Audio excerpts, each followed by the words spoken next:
So first మనం lyrical video కంటే ముందు ఫస్ట్ ఆడియో సాంగ్ వినబోతున్నాం స్పెషల్గా. సో ఆర్ ఆఫ్ ఉస్తాద్.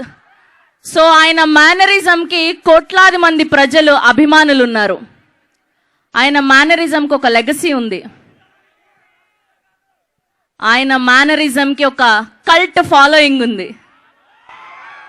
సో ఇప్పుడు ఆ ఆరాని డీకోడ్ చేయబోయే సాంగ్ ఇది. సో ఇవాళ మన అందరం కూడా వినబోతూ ఉన్నాం. సో మీరందరూ కూడా ఎంతో ఎక్సైటెడ్గా వెయిట్ చేస్తున్నారని మా అందరికీ తెలుసు. సో ఎగ్జాక్ట్గా ఇంకొక 5 నిమిషాల్లో మనం ఆ సాంగ్ని ఆడియో సాంగ్ రూపంలో వినబోతున్నాం. దాని తర్వాత లిరికల్ సాంగ్ విందాం.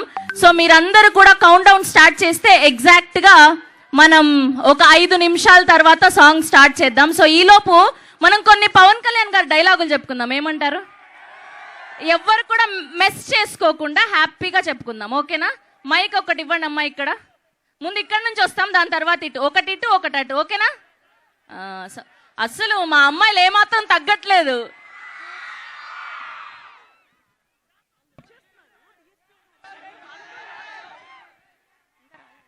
ఓకే, మైక్ ఇవ్వండి అమ్మా ఇటు ఒకరికి. ఓకే నాన్న, రెడీ? నీ పేరు? మోహన్. మోహన్. Okay Mohan, ready? చెప్పు. పవర్ స్టార్ గారు ఒక డైలాగ్ చెప్పు. నా కొంచెం తిక్కుంది, దానికో లెక్కుంది. అది తిక్కుంటే తెలుస్తా, నా లెక్కంటే చూపిస్తా. వరే వా, ఆసమ్. నెక్స్ట్ చెప్పు నాన్న. చందు చందు డైలాగ్ చెప్పు. ఇల్లేమో దూరం, అసలే చీకటి కారాంతకారం, దారంతా గతుకులు, గతులుగలు, చేతిలో దీపం లేదు, కానీ గుండెలలో ధైర్యం ఉంది. జై భాస్కర్. మనీష్ రాస్కరా సాంబా. రాస్కోరా సాంబా. ఇవాళ ఈ పాట రిలీజ్ తర్వాత యూట్యూబ్ లో రికార్డులన్నీ బద్దలు కొట్టబోతున్నాం. రికార్డుల పేరుండదు, పేరు మీద రికార్డులు ఉంటాయి. వరే వా. నెక్స్ట్ నీ పేరేంటి నాన్న? తాత్విక్. సాత్విక్. తాత్విక్. ఓకే చెప్పు. మనల్ని ఎవడ్రా ఆపేది? క్రేజీ. ఒక మైక్ ఇక్కడ అమ్మాయిలకి ఇద్దాం. తొక్కకపోతే నా పేరు పవన్ కళ్యాణే కాదు, నా పార్టీ జనసేనే కాదు. మైక్ ఇవ్వండి ఇటు. అమ్మాయిల సైడ్ మైక్ ఇవ్వండి. మా అమ్మాయిలు ఏం మాత్రం తక్కువ కాకూడదు. రెడీ? నాన్న పేరేంటి? కీర్తన. కీర్తించి ఇంకా.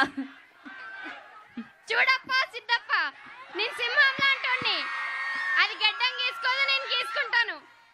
మిగతాదంతా సేమ్ టు సేమ్. అంతే తేడా, మిగతాదంతా same to same. Thank you so much. Yes, here we welcome our sensational director Harish Shankar గారు.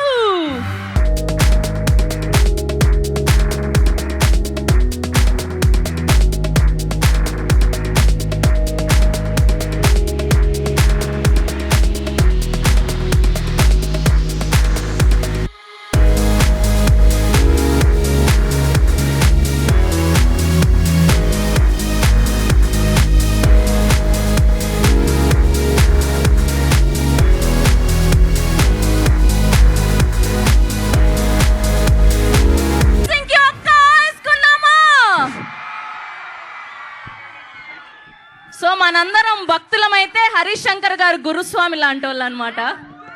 అండ్ ఇవాళ ఏమైపోతానో నేను అనిపిస్తుంది. ఒక పక్క నా ఫేవరెట్ డైరెక్టర్, ఒక పక్క నా ఫేవరెట్ మ్యూజిక్ డైరెక్టర్, ఒక పక్కన దేవుడిలాగా భావించే హీరో సినిమా. ఇవాళ ఇంటికి వెళ్ళాక నిద్రపోను నేను, నాకు తెలిసిపోతుంది. సో మీరందరూ ఆర్ ఆఫ్ ఉస్తాద్ ని ఎక్స్పీరియన్స్ చేయండి.